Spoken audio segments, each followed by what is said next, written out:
Why is it looking that Okay, way? we are live. Why is yours backwards? Oh, you gotta flip it. Here we go. Just flip it right here. Right here. Okay, there we go. Oh, wait, hold on. I double tap. Okay, there we go. Yep. All right, good, good, good. Oh, it's really quiet. This is good. And we're early, so that way we don't get told midway through our video that we gotta go. Actually, it looks like something's getting some event. All right, well, let's wrap it up then. All right, hello everyone. My name is Queen Bianca Brooks. Hello, everybody. It's your boy, Urban Sports Guru. You know that the Salute to link to his everybody. YouTube channel will be below. He talks about everything sports related that's going on. You know, I know nothing about sports, but I know everything when it comes to celebrity news and such and such. But this is not celebrity news. There is a man by the name of Anthony Myrie. And the story is that he was an inmate at New York State Green Correctional Facility. He was on the phone with his wife. He was saying that they were going to put him in the box, and the wife kept calling to figure out why they were trying to put him in the box. Now, there are a lot of articles on this. They're saying that he did not want to get off the phone, which leads me to believe that he was in fear for his life, that he knew that something was going on. Then she gets a call.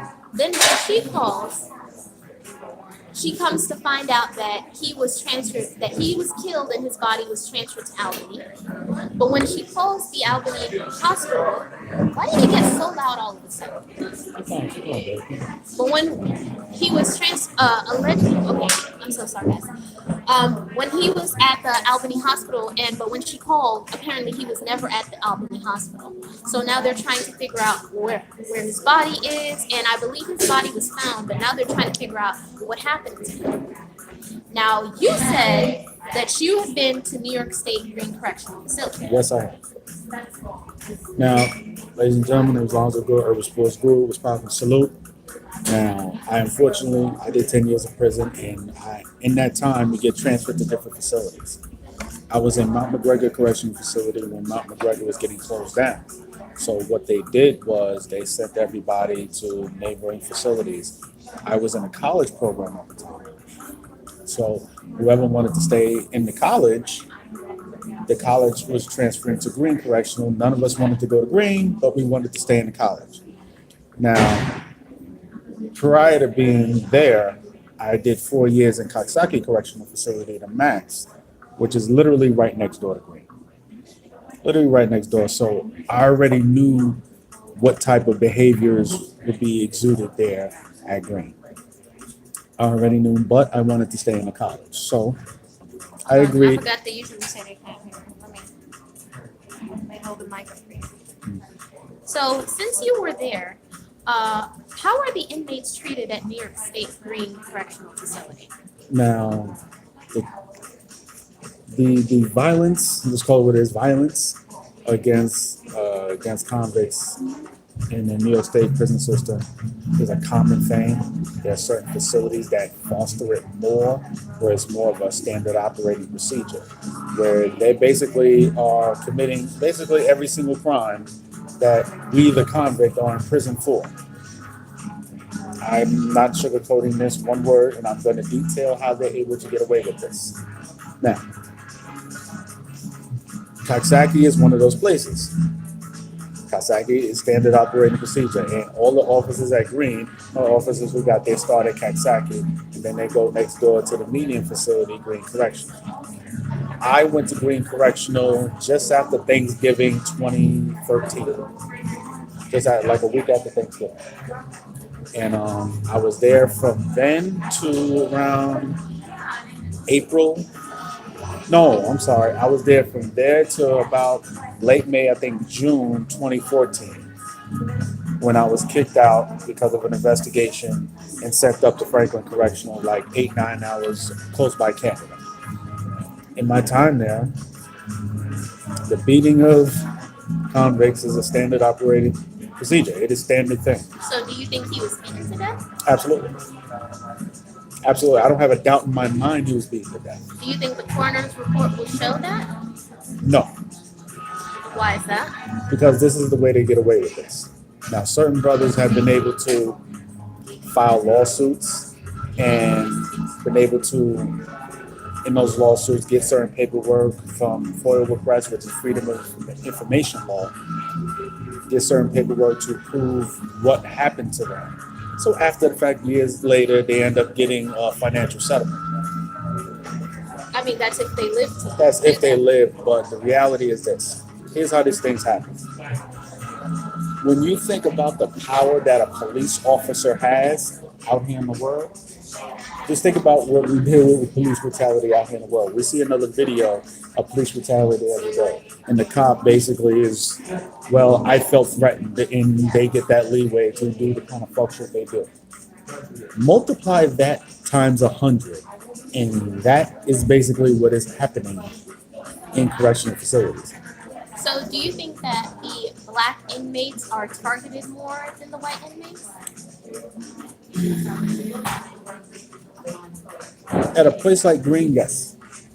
Is the population majority black? It's majority black, yes. At a place like Green, yes. Green Kasaki, because it's very, very extremely racist. It's the most racist environment I've ever been around in my life. And nothing is even closely compared. Any other facility I've been at, even the foul shit I've seen that's happened in other facilities, it's never happened to the extent that I've seen it happen in Green Kasaki area.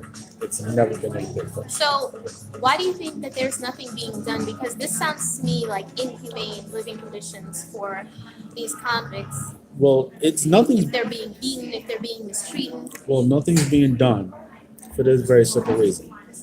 John Q. Public does not give a shit about what's happening to convicted felons.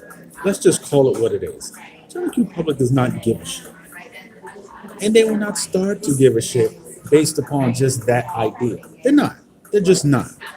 And it's not even a race thing. Because most black folks aren't going to give a shit unless there's something that humanizes it. You know what I'm saying? There's certain idealists of people who have a big heart, like yourself, for example. But certain things that humanize it. It humanizes it for you because you know me. If you didn't know me, would you know anyone with real information about this? No. Exactly. It humanizes it. Now, what people do, however, give a shit about, and I want you to hear me on my live, I want you to hear me on Queen Bee's live, what John Q. Public does give a shit about is insurance fraud. What they do give a shit about, hear me, I'm going to say this again, insurance fraud. Now, let me break down how this shit goes down. Now, what prison is its own individual society. I was found guilty of selling drugs and robbing drug dealers. This is the shit I used to do. So because I was found guilty, I am not fit to live in society. I am, as punishment, had to live in this separate society, which is called prison. And being part of this separate society is basically a lot of the same laws. Hold on, keep talking. I gotta block somebody. Yes. Is this your best good friend? White girl guy? That weirdo who keeps coming here. Let me remove him. Like, some people don't. And you know what's crazy? This guy is black. It's like, how do you know about black people and yet you're black? Like, okay, good. It's been removed. Well, we call him house niggas, man. But anyway. And that's what I was saying. It's own living society. So basically, this is a lot of the same laws that are govern us out here in the free world. They have their own variations as far as inside of the prison system. That's why it's mandatory for you to either be in school, to get some kind of vocational training or some kind of therapeutic training as per whatever it is you are charged for. If your crime is violent, you have to get some kind of anger management. If your crime is drug related, you have to take a 12-step program. If your crime was sexually based, you need to go into a rapist program. I'm so sorry. I wanted to add this, that this is not the first time this has happened. Apparently, a man named Delmas R. Tanner Jr., age 38, died only 3 months ago at the same correctional facility. Yes. Guys, something isn't right here, okay? A lot Because of these that. men are young. So for them to just be coming up dead, what's going on here? Now, let me continue to break this thing down for you. Now, what happens is this. Because of these rules that are in place, same guy, Okay, keep going. Don't worry. now, like how a cop, when he arrests you, he has a police report. He has to write a police report. Are y'all understanding me? When a CO writes a ticket and he writes you up for something, or for whatever incident happens, he writes that ticket. It is the equivalent to a police report. So this is a legal document. Now, nobody cares what a convicted felon has to say. This is why in the court of law, convicted felon, our word means bupkis. It means nothing. It means absolutely is next to nothing. It means damn near absolutely less than nothing. Now, inside of the prison system, it means even less. This is why a lot of these happen literally right in front of everyone else. So what do you think the chances are that there were any witnesses to what happened to Anthony Myrie? I would not be surprised if they were. Do you think that they'll come forward and help with the investigation and help the wife and help the mother and See, help the that's rest of the the family point. get justice? I'm going to explain to you why there won't be a real investigation. See, because back in the previous generations, that's something that you couldn't do without real repercussions. And I'm going to explain to you why. There wasn't always new charges being given out for something like that. And because there wasn't always new charges given out for something like that, you couldn't just come and snatch up a convict and expect there to be no consequences. No, other brothers was going to ride out and make sure you do not do something like that. So why don't they make sure that something like this does not happen again? Because according to this paper, and I'm sure it's not just Anthony Myrie and Zoe Sartanner, it's just these are the ones recently that have been brought to This light. happens all the time, and the reason why is very simple: new charges. Put it like this: there were times where I stepped out, and I'm keeping all the way 100. There were times where I stepped out and was ready, willing, able to go, and there were times where I didn't. And I'm going to tell you why. New charges, which means basically, ladies and gentlemen, I was released in 2017. That means I would not be here right now, and I still wouldn't be coming home for many, many more years. You have to understand, just this alone can give you 5 more years. I'm not exaggerating this, ladies and gentlemen. You guys aren't even allowed to poke the officers. No, you gotta understand. This is the simple fact that there's physical contact. They're gonna write on that ticket that I basically was Jackie Chan and I kicked the shit out of 8 of you. All right, So so a guys, convict can literally ball himself up and take an ass whooping from 8 officers, but that paperwork is going to say they turned into Bruce Lee and kicked the shit out of 9, 10 officers. all right, guys, I'm going to keep you guys updated about this story. I have to end this live. Y'all got it? I do have to end it, yeah. Yeah.